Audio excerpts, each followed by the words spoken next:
वालेकुम second class. आज हम मैथ्स का चैप्टर नंबर 1 पढ़ेंगे। हमारे चैप्टर नंबर 1 का क्या नाम है? Operations on set. ठीक है, आज हम सेट्स के बारे में पढ़ेंगे। ठीक है, सबसे पहले आप लोगों ने क्या करना है, कॉपी में आपने मिड टर्म की हेडिंग डालनी है। उसके बाद आपने टाइटल पेज बनाना है chapter number 1 operations on set. ठीक है, डेट और डे। उसके बाद आपने क्या करना है, डेफिनेशंस का टाइटल पेज बनाना है। ठीक है, इसका भी टाइटल पेज बनाना है। टाइटल पेज बनाने के बाद सबसे पहले डेफिनेशन हमारी क्या है, सेट। सेट क्या होता है? A set is a group और कलेक्शन और a collection of well defined object. Set ये होता है मतलब वो चीज़ जैसे ग्रुप है, फ्लावर्स नेम है, फ्लावर्स नेम में आपने पूरे फ्लावर्स नेम लिख दिए हैं। ठीक है, उसके अंदर आपने फ्रूट्स नेम या वेजिटेबल्स नेम नहीं लिखे। मतलब एक ऐसा ग्रुप जो बिल्कुल वाजिया हो और अच्छे से डिफाइंड हो, वो हमारा क्या कहलाता है, सेट कहलाता है। ठीक है, दूसरी डेफिनेशन क्या है, यूनियन ऑफ सेट। यूनियन का साइन कैसा होता है, ये यूनियन का क्या है, साइन। मतलब यूनियन को इससे हम लोग रिप्रेजेंट करते हैं। ठीक है, इसकी डेफिनेशन क्या है, a set containing all the elements of A and B is called the union of set. मतलब यूनियन ऑफ सेट क्या होता है, हमें एक सेट दिया हुआ हो, फॉर एग्जाम्पल एक सेट दिया हुआ है ए 1 2 3 4, ठीक है, और बी का सेट दिया हुआ है 4 5 6। ठीक है, अब यूनियन ऑफ सेट में क्या लिखा हुआ है, all the element A and B is called union of set. मतलब ये पूरे 1 2 3 और 4 5 6 ये हमारा पूरा क्या है, यूनियन ऑफ सेट है। अगर हमें बोला होगा कि यूनियन ऑफ सेट निकाल के दिखाओ, तो हम सिंपल क्या करेंगे, ए यूनियन बी लिखकर ये जो दोनों ही पूरे सेट हैं यहाँ पर एज इट इज उतार देंगे। ठीक है, इसके बाद नेक्स्ट डेफिनेशन क्या है, उसके बाद नेक्स्ट डेफिनेशन है इंटरसेक्शन ऑफ सेट। ठीक है, ये इसमें क्या होता है, इसका जो सिंबल है वो किससे रिप्रेजेंट होता है, इससे, उल्टा एंड। ठीक है, सही है। अब देखें इंटरसेक्शन ऑफ सेट क्या है, a set containing the common element of A and B is called the intersection set. ठीक है, कॉमन का मतलब क्या होता है, एक जैसा। सही है। अब जैसे आपको एक सेट दिया हुआ है ए का 1 2 3, ठीक है, और बी का सेट दिया हुआ है 4 2 3। तो ए और बी में कॉमन एलिमेंट कौन से हैं, 2, इसमें भी 2 है, 3 इसमें भी 3 है, ये 1 इसमें नहीं है ना, तो मतलब कॉमन एलिमेंट क्या हुए, 2 और 3। मतलब इंटरसेक्शन ऑफ सेट का इसकी डेफिनेशन क्या है कि ए और बी के सेट में से आपको कॉमन चीज़ देनी है। ठीक है, और इसमें क्या था, इसको तरतीब से लिख देना है। मतलब जो भी आपको दिया हुआ है, देखो 1 2 3 4, बस ये तरतीब से लिखना है, और इंटरसेक्शन में क्या करना है, कॉमन लेना है। सही है। अब आपकी चौथी डेफिनेशन है universal set. A set containing all the elements under consideration is called a universal set।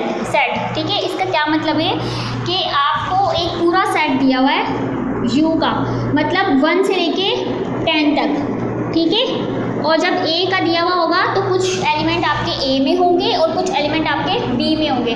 तो आपको इसमें से U की डेफिनेशन, जो U के आपको सेट दिया हुआ होगा उसमें से कटिंग करके जो आपके सेट में बचेगा वापस आपने वो लिखना है। मतलब हमारा इस डेफिनेशन का क्या मतलब हुआ कि सेट A और B, ये दोनों जो नंबर्स हैं सेट A के और B के, वो यूनिवर्सल सेट में आएंगे, मतलब U के सेट में आएंगे।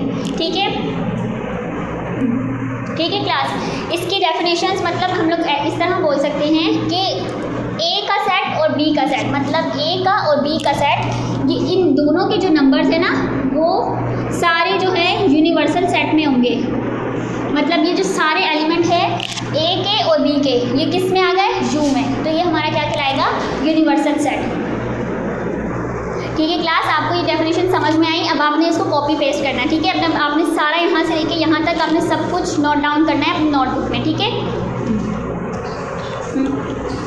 अच्छा क्लास, आपने वहाँ तक काम करने के बाद क्या करना है, नेक्स्ट पेज पर आपने ये हेडिंग डालनी है, सिंबल्स यूज्ड इन सेट। ठीक है, ये हेडिंग डालने के बाद आप जैसे वर्ड्स मीनिंग का कॉलम बनाते हैं ना, लेकिन आपने 3 कॉलम्स बनाने हैं। कितने, 1 2 3।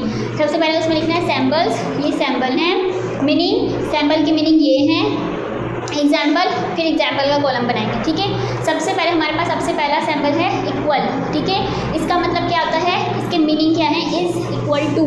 सही है, अब हमें कैसे पता चलेगा कि इज़ इक्वल टू मतलब कैसे ये इक्वल है। ठीक है, हमने एक सेट लिखा, जैसे एक हमने सेट लिखा है 1 2 3, ठीक है, दूसरा सेट है 1 3 2। ठीक है, अब हमने बताना ये इक्वल है या नहीं। अब देखिए 1 इस सेट में है, उस सेट में है, उस सेट में भी है, 2 इसमें है, उसमें भी है, 3 इसमें भी है, उसमें भी है, तो ये क्या हो गया इक्वल।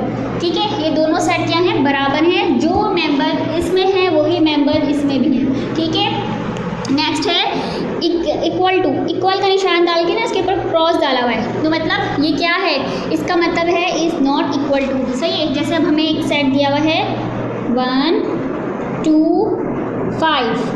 सही है, अब दूसरा सेट है 1 2 4।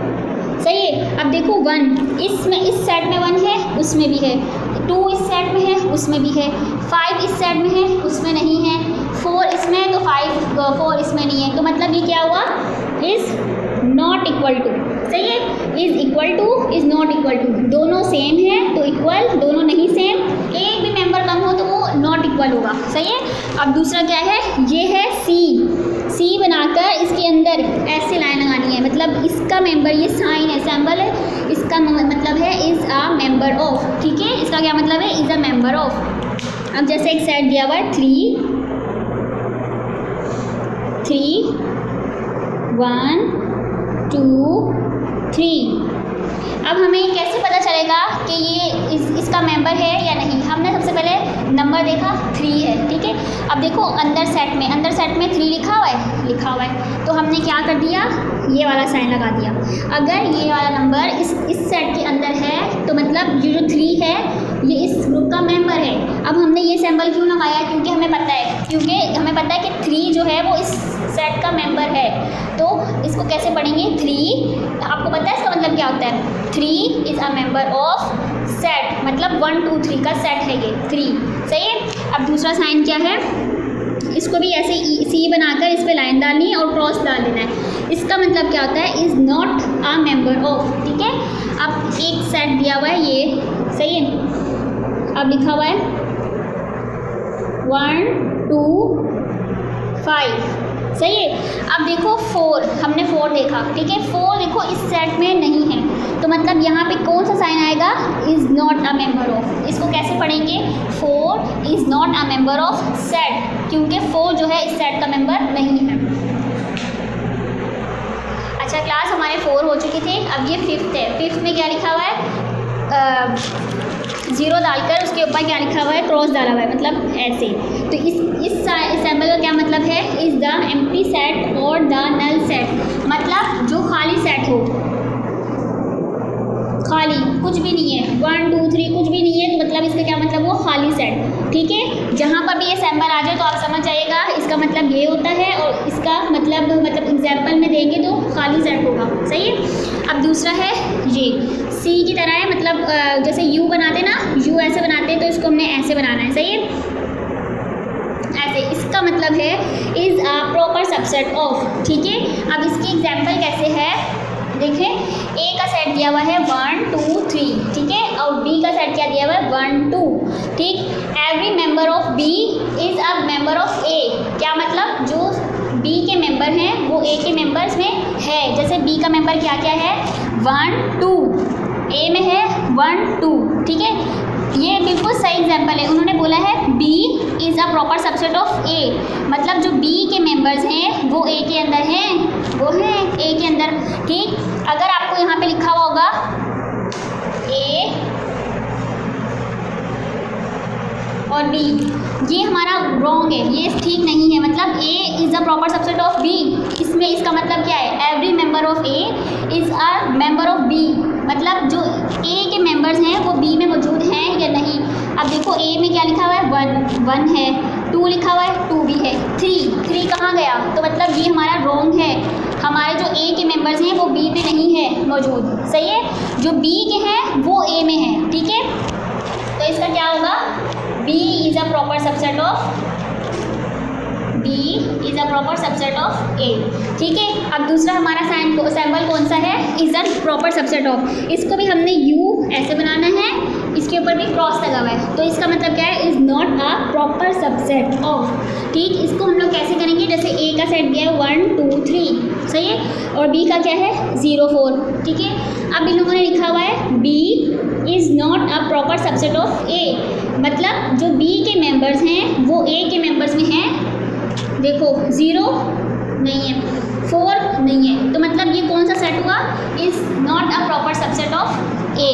ठीक है, जैसे एक घर में कुछ इंसान रहते हैं, एक घर में जैसे जानवर रहते हैं, ठीक है।